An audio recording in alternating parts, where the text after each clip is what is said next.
Nobody taught you the one skill that determines everything else. Not your school, not your parents, not any course you've ever taken. Think about the last time an opportunity slipped through your fingers, or a relationship quietly fell apart, or you had the right idea but nobody listened.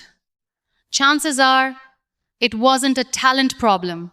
It wasn't a luck problem. It was a communication problem. Here's the uncomfortable truth.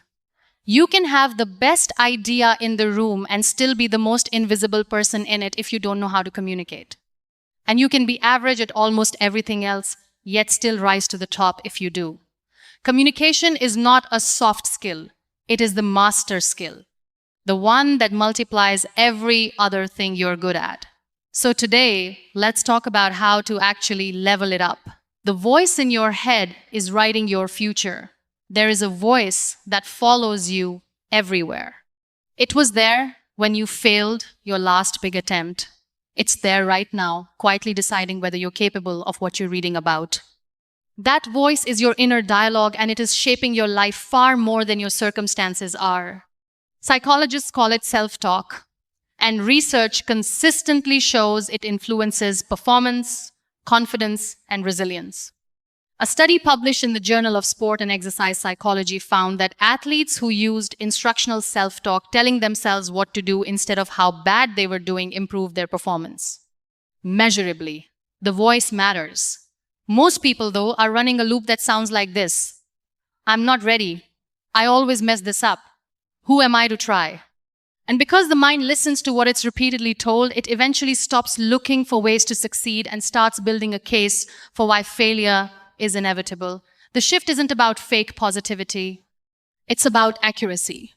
Replace "I always fail," which is rarely literally true, with "I haven't figured this out yet." Replace "I'm not good enough" with "I'm in the process of becoming good enough." Small edits to the script produce massive changes in direction over time. Think of it this way. Every great achievement begins as a private conversation before it becomes a public reality. Before Muhammad Ali stepped into any ring, he had already won the fight in his own mind. Before Oprah hosted a single show, she was telling herself she belonged in that chair. The internal story always comes first. What story are you telling yourself today? The most underrated communication skill is silence. We live in a world where everyone is waiting to speak. Conversations have become competitive, two people loading their next point while the other is still talking.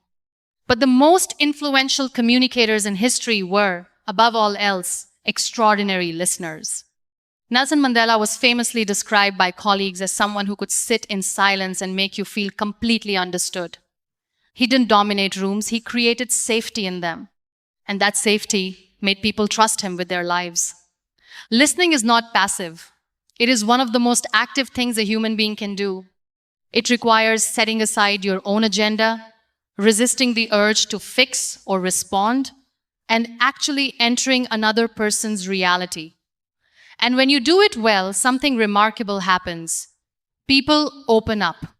They tell you what they're really thinking. They share what they actually need. Suddenly, you're not guessing anymore, you're working with the truth.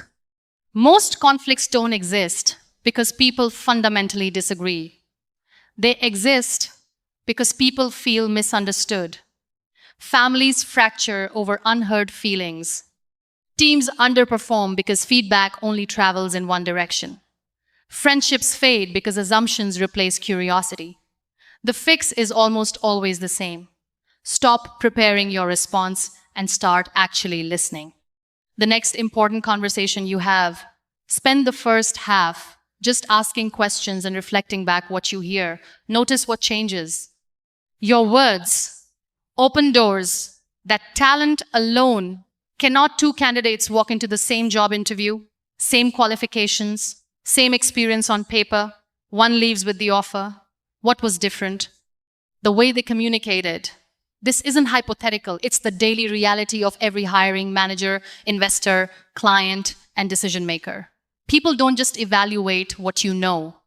They evaluate how clearly you can express what you know, how confidently you share your value, and how well you make them feel in the conversation. History is full of brilliant people who stayed invisible because they never learned to bridge the gap between their ideas and the world. And history is equally full of people with ordinary talent who created extraordinary impact because they mastered that bridge. Consider this. Lincoln was not the most educated man of his era, but he understood language so deeply that a single 272 word speech, the Gettysburg Address, reframed an entire war and redefined a nation's purpose. Words, chosen carefully, carry that kind of weight. Your ideas deserve to reach people, your talent deserves to be seen. But neither will get far if they stay locked inside your head in a language only you understand. Work on how you communicate your value. Practice saying what you do and why it matters, clearly, confidently, without jargon. Because the world doesn't reward potential, it can't perceive. The conversations you avoid are costing you. Avoidance has never solved a problem. Silence has never healed a wound. Yet most people carry unspoken words for months, sometimes years, hoping the situation will somehow resolve itself. It rarely does.